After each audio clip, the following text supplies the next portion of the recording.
તો મિત્રો, અમને ઘણા બધા દર્દીઓ સવાલ કરતા હોય છે કે ઢીંચણના ઘસારા માટે ની રિપ્લેસમેન્ટ સિવાય બીજો કોઈ ઓપ્શન ખરો કે નહીં? તો ડેફિનેટલી છે. અત્યારના સમયમાં ની રિપ્લેસમેન્ટ સિવાય ઘણા બધા ઓપ્શન્સ અવેલેબલ છે. એને અમે મુખ્યત્વે 4 કેટેગરીમાં ડિવાઈડ કરીએ છીએ. First is lifestyle modification, second is physiotherapy, third thing braces એટલે કે પટ્ટા, અને ફોર્થ થિંગ ઇન્ટરવેન્શન. આ 4 વસ્તુઓ છે.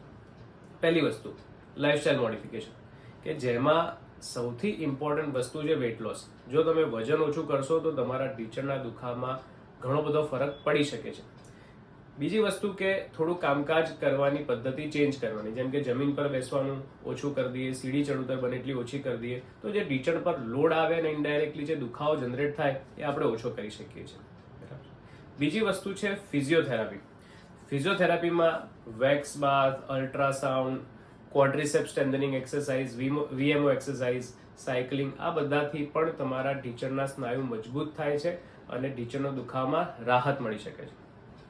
થર્ડ થિંગ આવે બ્રેસીસ. બ્રેસીસ એટલે કે પટ્ટા, કે જેમાં અત્યારે કસ્ટમાઇઝ બ્રેસીસ બનાવી શકાય છે કે જેથી તમારા ઢીંચણનો જે ઓવરલોડેડ કમ્પાર્ટમેન્ટ હોય એને ઓફલોડ કરી શકાય અને તમારા દુખાવામાં તમને રાહત મળી શકે છે. અને ચોથી વસ્તુ છે ઇન્ટરવેન્શન.